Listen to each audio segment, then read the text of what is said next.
2:38 a.m. Al-Udeid Air Base, southwest of Doha, state of Qatar, the largest American military installation in the Middle East. 120,000 acres of hardened runway, fortified aircraft shelters, fuel storage, weapons depots, and command infrastructure built on the flat Qatari desert 20 kilometers from the Gulf Coast. Temperature 37 degrees Celsius at this hour. The desert air still and heavy, with the residual heat of a day that peaked at 48. The sky above is clear and star-thick, interrupted only by the anti-collision lights of aircraft on approach from the northeast and the steady amber glow of the base perimeter lighting extending to every horizon. Al-Udeid hosts approximately 10,000 American military personnel and coalition partners. It is the forward headquarters of United States Air Force's Central, AFCENT, and the Combined Air Operations Center that manages every American combat air mission across the entire Middle East from this single facility. It controls the air. It is the nerve system of American air power in the region, on the flight line at this hour. 4 B-52H Stratofortresses on alert posture, engines cold, weapons loaded, cruise within 8 minutes of wheels up. 6 F-15E Strike Eagles in hardened shelters on the northern apron, fully armed for the morning's first combat air patrol tasking.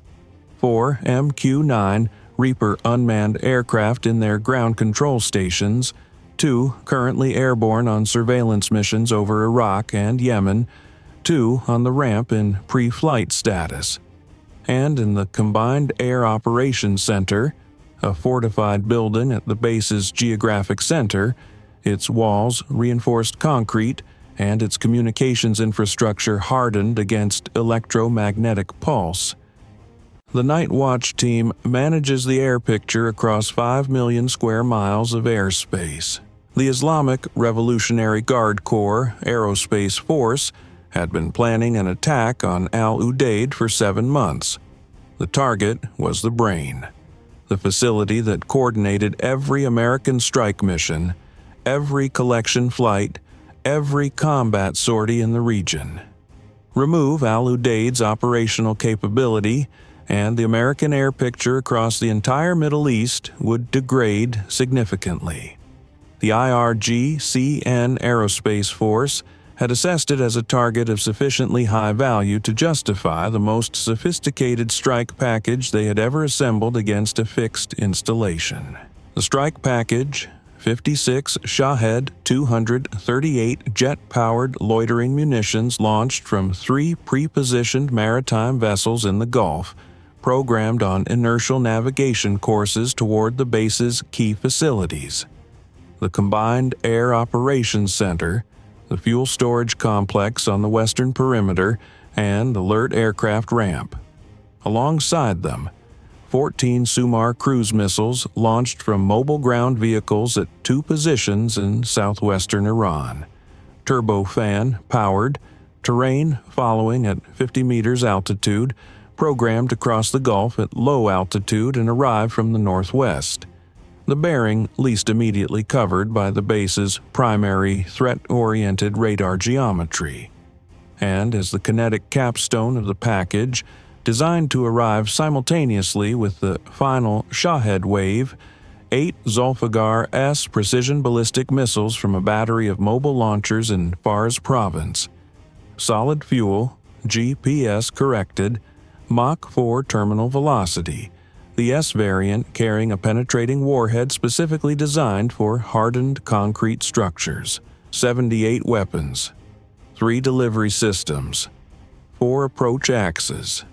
The IRGCN planners had computed that the base's Patriot batteries, 2 PAC-3 MSE batteries positioned at the northern and southern perimeters, could not simultaneously engage ballistic threats from the northwest and cruise missile threats from the south, while also covering the low-altitude Shahed approach from the Gulf. they had identified what they believed was an engagement capacity gap, a window in the engagement sequence where the Patriot engagement radars, committed to the Zolfaghar-S ballistic intercepts, would be unable to provide simultaneous fire control coverage for the Soumar sea skimming threats approaching from a different bearing at the same altitude band. They made 6 catastrophic mistakes. The first mistake: the maritime vessel positioning.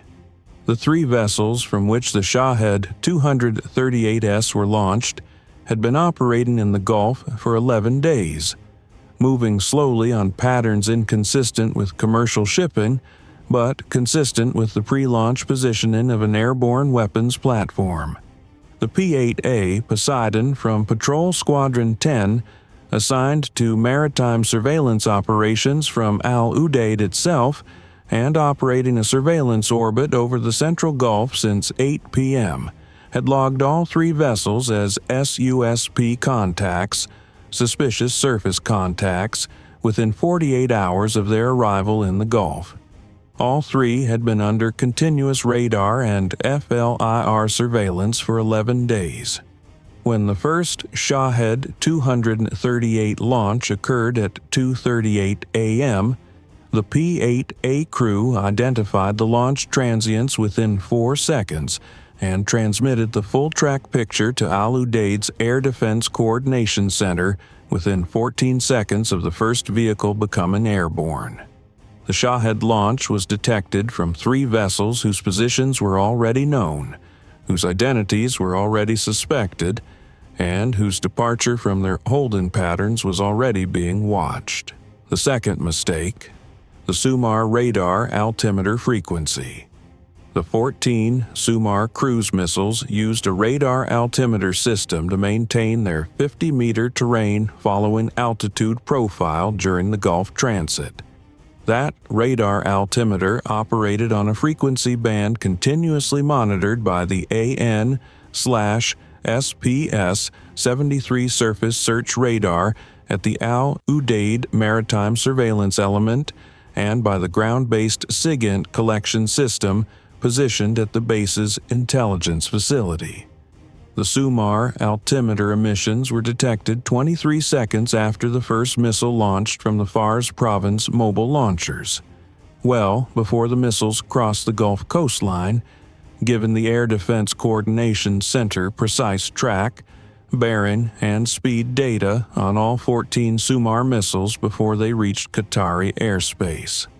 The approach the IRGCN had designed as a surprise low-altitude vector was tracked from the moment the weapons left Iranian territory. The third mistake: the Zolfaghar-S launch plume. The 8 Zolfaghar-S ballistic missiles launched from Fars Province were detected by SBIRS within 3 seconds of the first ignition. The SBIR's alert reached Al-Udeid's Patriot battery command posts via the C2 BMC data link at 2:38 a.m. and 9 seconds after the first Zolfaghar-S left its launcher. Battery Alpha on the northern perimeter and Battery Bravo on the southern perimeter both received the ballistic track data and computed their engagement solution simultaneously. The 9-second warning was not the compression of reaction time the IRGCN planners had hoped for. It was a 9-second head start for a system that requires less than 60 seconds to generate and execute an intercept solution against a threat it has been specifically configured to engage. The fourth mistake: the engagement capacity model. The IRGCN's assessment that 2 Patriot batteries could not simultaneously engage ballistic and cruise missile threats from different bearings was based on an outdated understanding of PAC-3 MSE architecture. The MSE interceptor's active seeker handles terminal guidance autonomously once airborne, freeing the engagement radar to retask to new tracks within 14 seconds per battery. The engagement capacity gap the IRGCN planners had identified did not exist. Against a threat timeline providing minutes of warning per threat class, 14-second retask cycles were more than adequate. The fifth mistake, the CAOC hardening. The Combined Air Operations Center had been progressively hardened over 5 years following a 2019 force protection assessment that identified it as a primary Iranian targeting aim point. Walls reinforced to 2.4 meters of high-density concrete. Roof incorporating composite protection defeating warheads up to the Zolfaghar-S's warhead class. Communications buried and duplicated with fiber optic backup links to off-base satellite uplink positions. Generator capacity tripled. The CAOC's internal architecture was designed to maintain function with up to 40% outer envelope damage. The IRGCN had targeted it as the highest value aim point in the package. They had not adequately modeled the hardening investment built specifically to defeat that targeting logic. The sixth mistake was the most fundamental. They were attacking a base that had been preparing for this specific attack for 7 months. The same 7 months the IRGCN spent assembling the strike package. American intelligence analysts spent watching it assemble. The signals intelligence from the IRGCN Aerospace Force planning process, the satellite imagery of the mobile launcher vehicles at their Fars province staging positions, the pattern of life data on the 3 Gulf vessels that would carry the Shaheds. All of it had been flowing into the intelligence assessments that shaped Al-Udeid's defensive posture. Force protection condition. Charlie had been in effect for 18 days. Battery Alpha and Battery Bravo had been running 24-hour full operational crews rather than the standard reduced night watch. The C-RAM, counter-rocket, artillery, mortar, systems covering the flight line had been upgraded to continuous active mode. The base's electronic warfare suite had been specifically programmed with the Shahed 238 navigation frequencies and the Soumar radar altimeter band. The defense had been building itself around the incoming attack since February.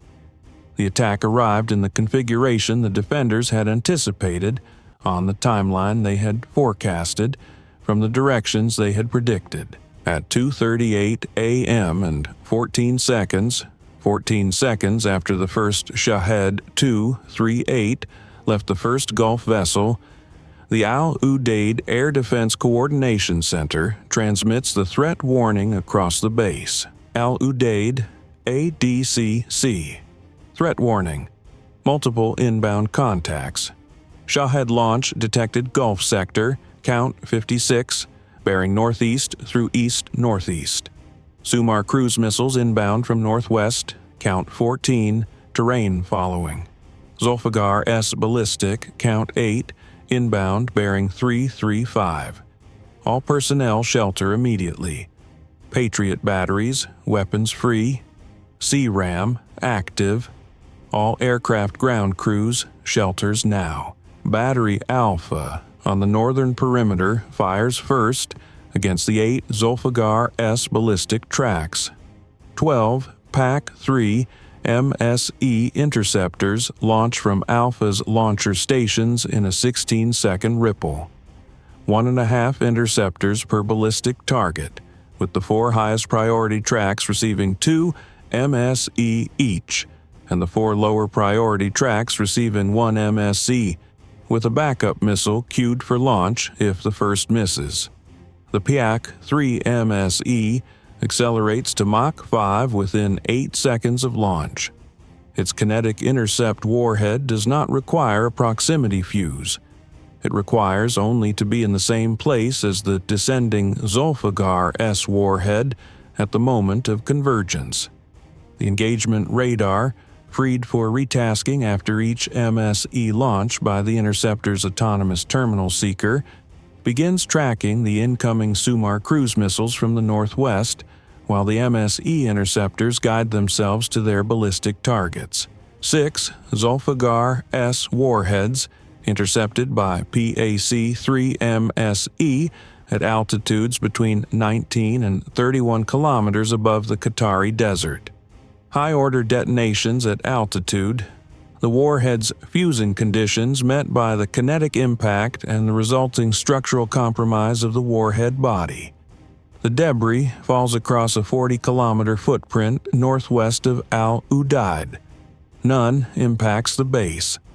2 Zolfaghar-S warheads survived the first MSE salvo. One because its terminal descent angle placed it marginally outside the first interceptor's divert capability.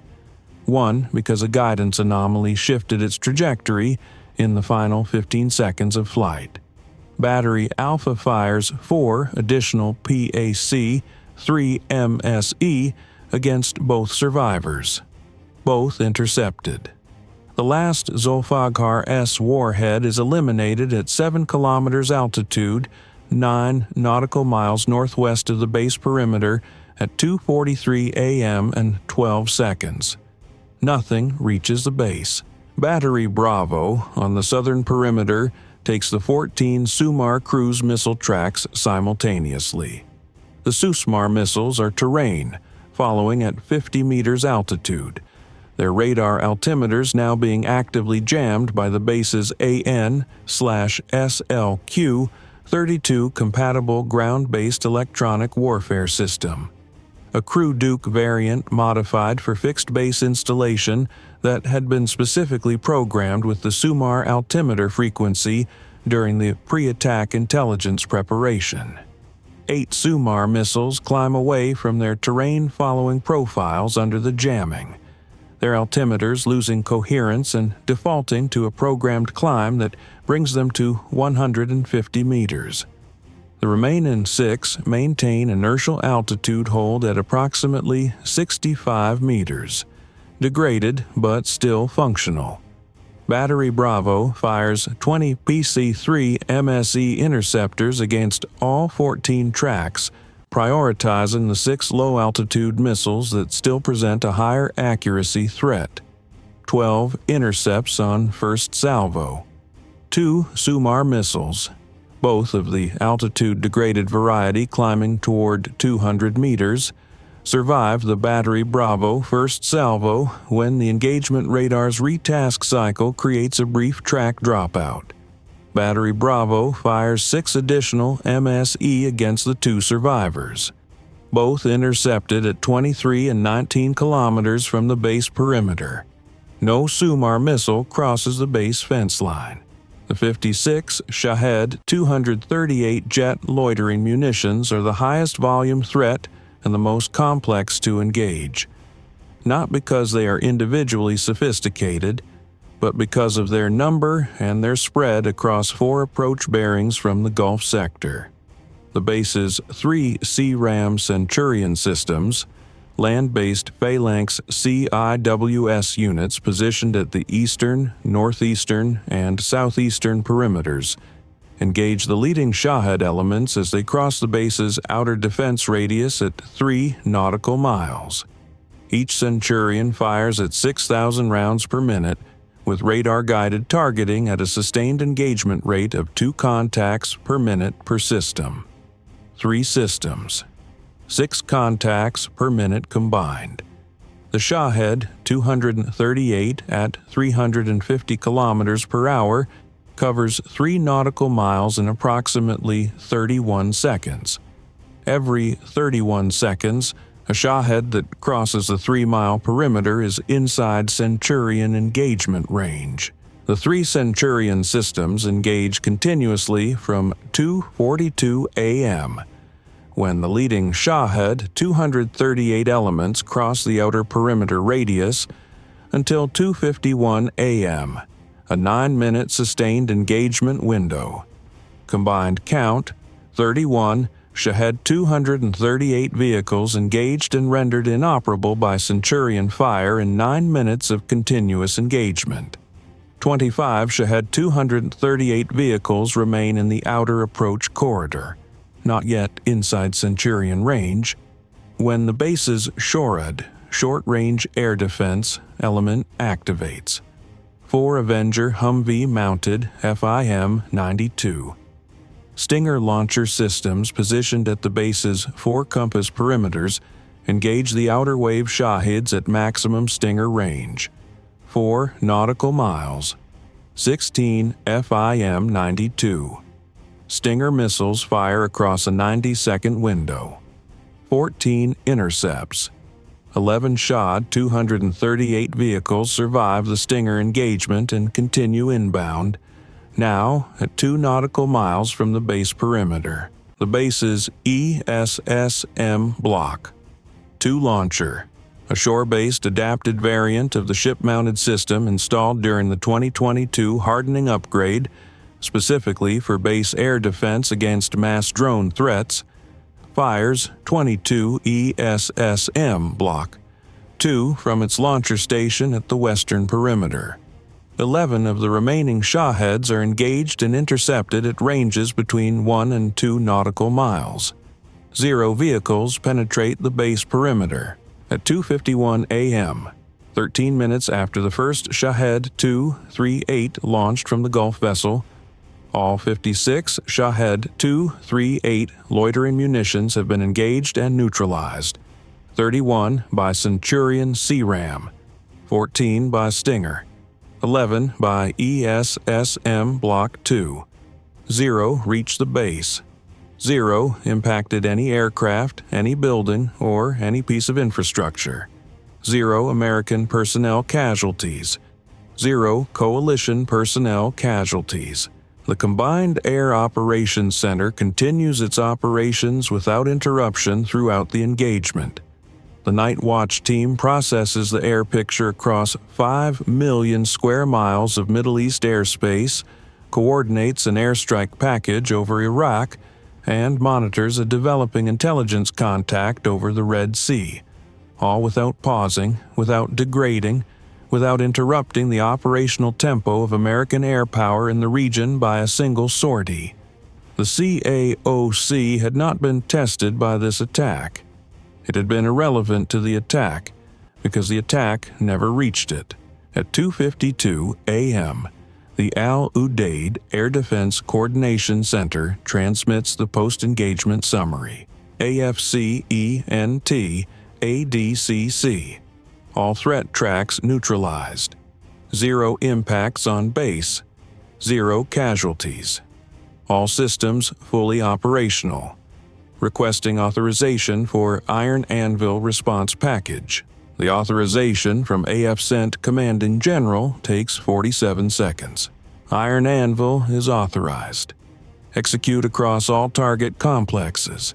At 2:53 a.m., 4 F-15E Strike Eagles launch from the hardened shelters on the northern apron in a 4-minute cycle, each aircraft climbing through the pre-dawn darkness on full afterburner, carrying 4 AGM-158B JASSMER standoff cruise missiles and 2 AIM-120D AMR-AAM missiles for self-defense. They push northwest toward the Iranian coast at Mach 1.3, covered by 2 EA-18G Growler aircraft whose AN/ALQ-99 jamming pods activate as the strike package closes toward Iranian coastal radar coverage. At 2:54 a.m., 2 MQ-9 Reaper unmanned aircraft, the pair that had been airborne on surveillance when the attack initiated, receive their retasking orders and turn northwest toward the Gulf. Their targeting pods are already tracking the 3 Gulf vessels from which the Shahid 238s had launched. Vessels that have been under continuous P-8A surveillance and whose positions have not changed since the last Shahid 238 departed their decks. The MQ-9 crews fire their Hellfire loads against the 3 vessels at 3:02 a.m. 6 AGM-114R Hellfire missiles. 3 vessels, 2 per vessel. All 3 struck. All 3 assessed as mission neutralized. Hulls taken water, propulsion non-functional, communications destroyed. They will not reposition. They will not launch again. At 2:57 a.m., a B 1B Lancer from the 28th Bomb Wing, one of 2 on alert posture at Al-Udeid under the Force Protection Elevation tasking, launches from the main runway and climbs northwest at Mach 1.2, carrying 24 AGM-158 BJASSM-ER cruise missiles in its 3 internal weapons bays.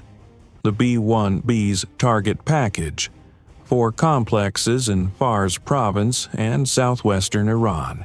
Target Complex 1. The Zolfaghar-S mobile battery positions in Fars Province. 4 TEL vehicles whose post-launch dispersal routes had been tracked by the P-8A's ISAR radar for the 17 minutes since their firing. 2 JASSM-ER per vehicle. All 4 TEL vehicles located and struck on their dispersal routes between 3:18 a.m. and 3:24 a.m. The Zolfaghar-S battery loses its remaining launch capacity as its 4 launcher vehicles are rendered inoperable on the roads south of Shiraz. Target Complex 2. The Soumar cruise missile launch positions at 2 sites in southwestern Iran. Positions whose GPS coordinates had been back-computed from the E-2D's track data and confirmed against satellite imagery from 18 hours earlier showing mobile launcher vehicles in revetted positions at both sites. The launcher vehicles had dispersed post-launch. The fixed site infrastructure, the revetments, the propellant storage buildings, the communications relay vehicles that the P-8A had tracked remaining at both positions. Takes 4 JASSM-ER per site. Both sites struck. Secondary detonations at one site confirm stored propellant inventory. Target Complex 3. The IRGCN Aerospace Force Regional Command Facility at Bushehr. The command node identified by Signals Intelligence as the headquarters element that had coordinated tonight's 3-system strike package, whose encrypted communications traffic had elevated dramatically in the 72 hours before the attack. A hardened coastal building with reinforced concrete construction and satellite communications infrastructure. 6 JASSM-ER. The communications arrays take the first 2 warheads. The main building takes 4 warheads in timed sequence. The facility's communications signature goes silent at 3:29 a.m., 40 seconds before the last JASSM-ER impact confirms structural collapse of the primary operations wing. Target Complex 4. The IRGCN's Shad production and forward storage facility at Qazaroon, assessed in satellite imagery as the installation that had supplied the Gulf vessels with the 56 Shahed 238 vehicles used in tonight's attack. A large industrial compound with vehicle assembly buildings and component storage warehouses. 6 JASSM-ER. The assembly buildings take 4 penetrating warheads. The storage warehouses take 2 warheads with incendiary delay fusing. The secondary detonations as stored Shahed propellant and warhead components ignite are visible to the P-8A on infrared from its surveillance orbit position. At 3:31 a.m., 4 F-15Es reach their JASSM-ER release points over the Gulf and deliver 16 additional standoff missiles against 4 remaining aim points in the Iron Anvil package. The 2 mobile Soumar launcher vehicles that had not been positively confirmed as neutralized by the B-1B's strike, a Shahed forward operating element at a coastal position north of Bandar Abbas, and the IRGCN coastal radar site, whose emissions had tracked the American formation throughout the engagement. All 4 targets struck between 3:47 a.m. and 3:52 a.m. By 3:55 a.m., 77 minutes after the first Shahed 238 launched from its Gulf vessel, the Iron Anvil counterstrike is complete. Battle damage assessment, AF sent intelligence at 6 a.m. 3 Gulf launch vessels, all mission neutralized by MQ-9 Hellfire. 4 Zolfaghar-S TEL vehicles, all located on dispersal routes and neutralized by JASSMER. 2 Soumar launch sites, fixed infrastructure destroyed, secondary detonation at 1 site. IRGCN command facility at Bushehr, communications destroyed, main structure severely damaged, assessed degraded 30 to 60 days minimum. Shahed facility at Kazaroon, assembly buildings destroyed, storage destroyed with secondary detonations. All 4 additional aim points neutralized. Estimated IRGCN personnel, casualties, 71 to 103. American losses, 0. Al-Udeid, 0 structural damage, 0 aircraft damage, 0 personnel casualties. CAOC, operational without interruption throughout the engagement. At 4 a.m., Al-Udeid transitions from Force Protection Condition Charlie to Bravo. The Patriot batteries reload in 41 minutes. C-RAM Centurions reload and return to active mode. The CAOC night shift hands over to the morning shift at 4:30 a.m. on schedule. The morning's first combat air patrol sorties launch at 5:15 a.m. on schedule. The B-52HS remain at 8-minute readiness. Al-Udeid has not missed a sortie, not interrupted a mission, not reduced its output by a single flight hour. The IRGCN Aerospace Force spent 7 months planning an attack on the nerve center of American air power in the Middle East. The nerve center processed the attack, defended against it without taking a single hit, and coordinated the counterstrike that eliminated the attacking infrastructure, all simultaneously without interrupting its primary mission by a single sortie. That is what the CAOC was built to do. To be so hardened and so deeply integrated into a defensive architecture that an attack on it functions as an operational nuisance rather than a strategic event. Al-Udeid stands. Morning launches are on schedule. The sun rises over Qatar. The air traffic begins.